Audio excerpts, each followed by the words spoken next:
What's up, gamers?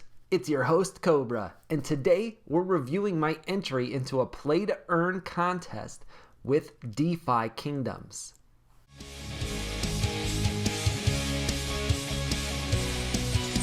And you're probably asking yourself, Cobra, what contest are you talking about? So, quick story time. As you can imagine, I spend a lot of time in Discord, both for networking and research purposes, and back in December, I got invited into a Discord server called Passive, and Passive is focused on play-to-earn gaming and passive income opportunities within those games. Naturally, that caught my attention, and we jumped right in and started introducing ourselves quickly. The main reason why I was drawn to that server, though, was to enter this contest because it seemed like a really cool opportunity, both to compete in a fun contest and potentially earn and win some money, but also to learn more about some of these other games, because the way that the contest worked is that there was 20 entrants. Everybody started with 0.5 ETH, and everybody had to choose a different play-to-earn game. Now, the game itself had to have something available to play.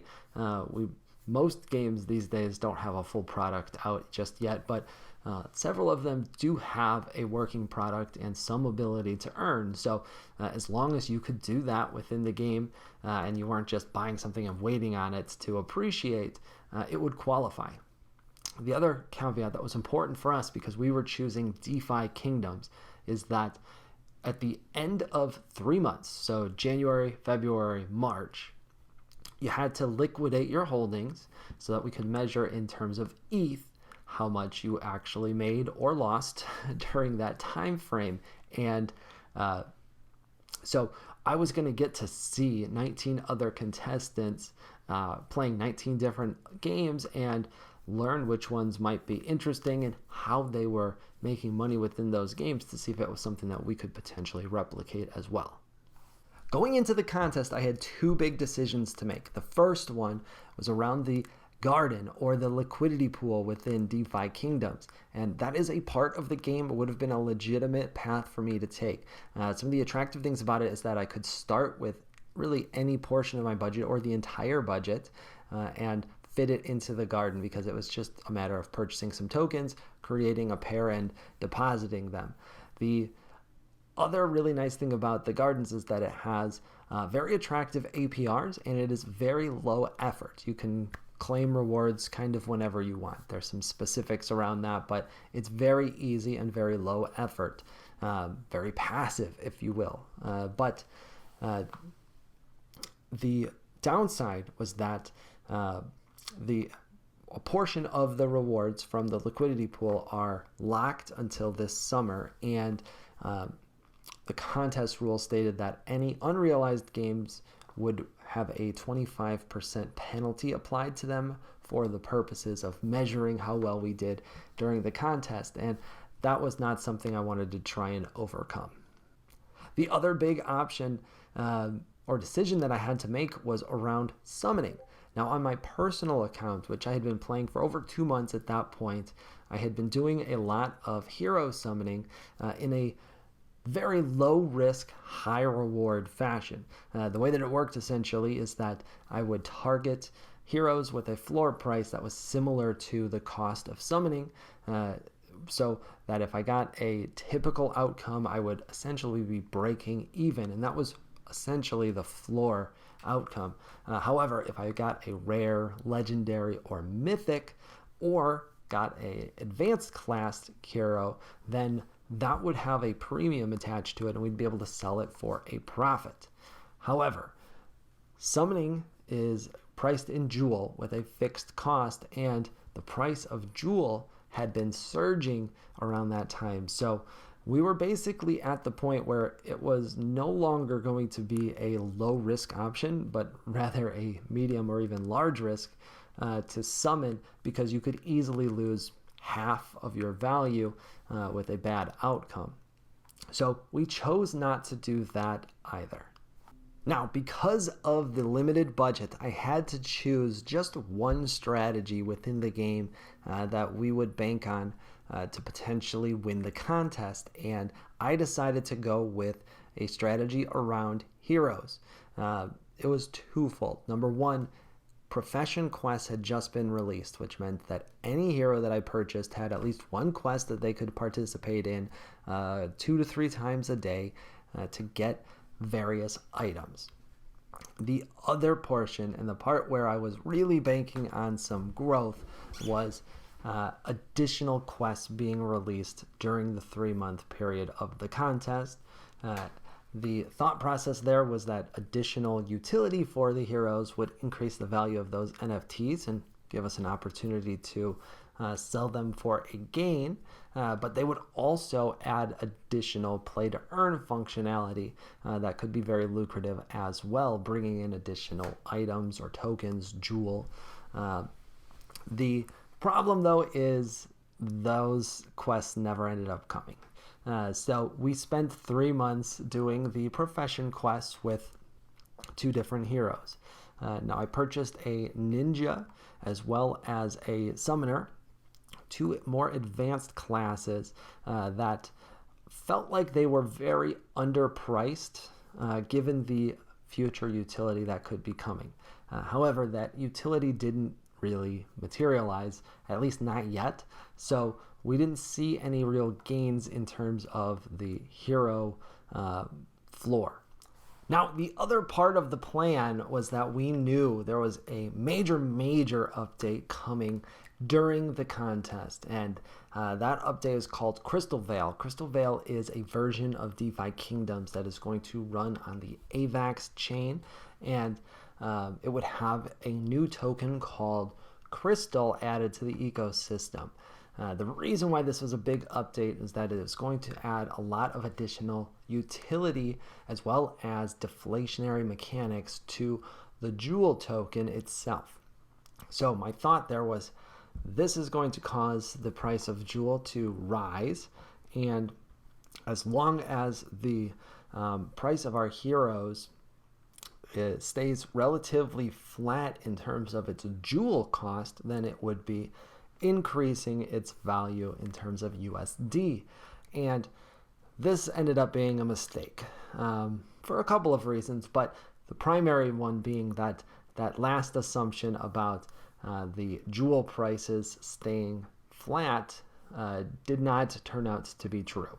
As the price of jewel rose, we saw the price of heroes in terms of jewel go down. Now, they were going up in terms of USD, but they weren't keeping up in the way that we needed it to, because I was going to have to sell those heroes for jewel at the end of the contest and needed to earn more in terms of total value in order to do well in the contest itself. And that didn't really materialize. We did see a big pump. It's actually happening right now.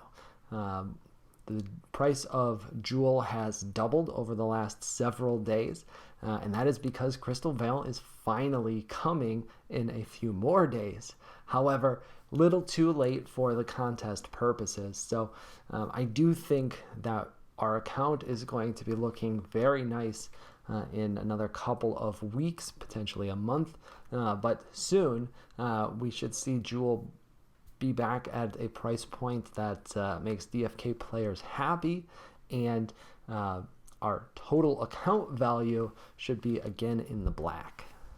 One of the trickiest things about any play-to-earn games is dealing with the price volatility of all of the various tokens involved in your game or project. And up until we joined the passive contest, that had been pretty much a non-issue for DeFi Kingdoms. Now, granted, I had only been in the project for a few months at that point, but the token Jewel, as well as the Harmony blockchain token 1, were both relatively steady and seem to be growing together, which is perfect and makes for a very healthy environment for a game. However, in February, the entire market, crypto and otherwise, took a serious nosedive. We all know about the war happening in Ukraine, which is a real shame for a lot of reasons that have nothing to do with crypto.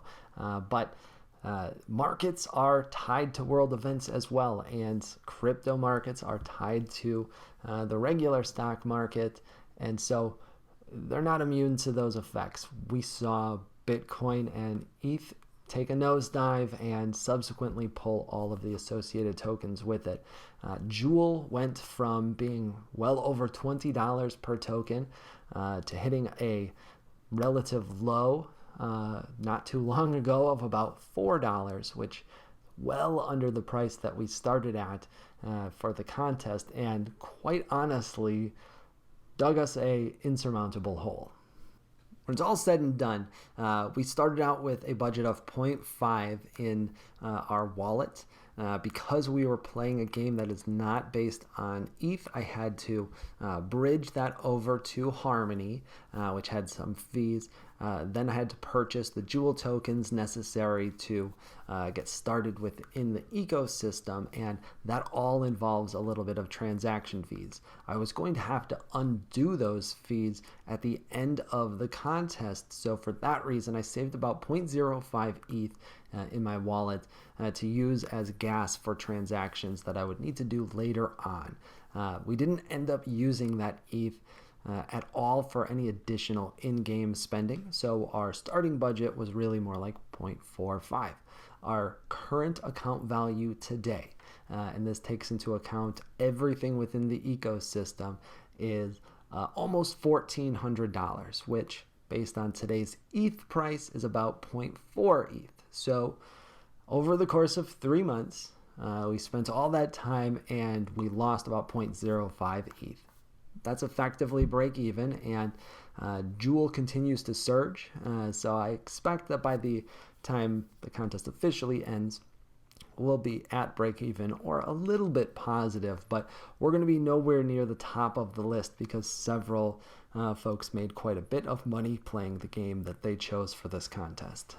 Now, I mentioned at the top of the video that we entered this contest both to have some fun and to learn a little bit about the play-to-earn gaming space. And so what did we learn specifically about DeFi Kingdoms? The big lesson here is that heroes are still pretty undervalued, in my opinion. Now, this does make sense because they have only had a little bit of their utility turned on. That utility is profession quests. At the beginning of the contest, it was difficult to put a value on profession quests because they were pretty brand new at that point. However, it's been 3 months now, and I can tell you that a lower end hero like what we purchased is going to earn about 5 Jewel a month via profession quests. And they have a floor price of around 40 Jewel today. So you're going to get a payback of about 8 to 9 months from your initial cost of each hero. And those can be run subsequently. So we purchased 2 heroes. We went 3 months in another about 5 months or so, they will have paid for themselves. The other thing that I learned, and this is more a lesson of hindsight, is that I should have at least considered playing the market and trading Jewel tokens.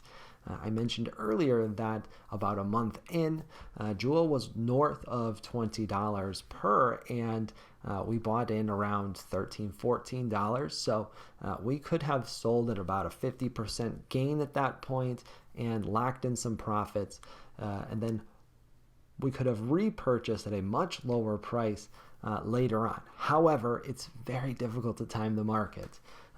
So a more conservative approach would have been to sell a little bit of the Jewel maybe every week or every other week while prices were very good.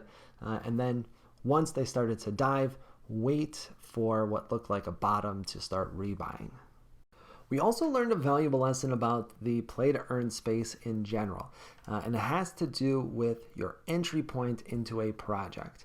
What I have seen over the last year plus of studying and investing into these projects is that when the project starts to pump and starts to take off, number one, it isn't going to just go up and to the right forever.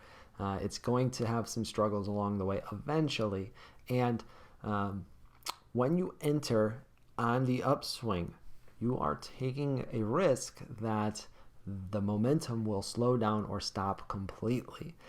If that happens, then your calculations change completely and it can be very difficult to make some money. Perfect example here in the contest. I entered while it was on the upswing. It continued to go up for a solid month. We were in very good shape. Then the prices crashed and things looked much uglier. At one point, I was wondering if I was going to lose the entire 0.5 before the end of the contest. However, we're now seeing the prices rise back up again, and the timing here is very important. If you're not the type of person that has the stomach to see gains and losses in quick succession, then play to earn gaming is probably not mature enough for you yet. If you're considering getting into a project that is already surging, keep in mind that that surge is very likely to slow down or stop in the future. And that wraps up our passive play to earn contest with DeFi Kingdoms.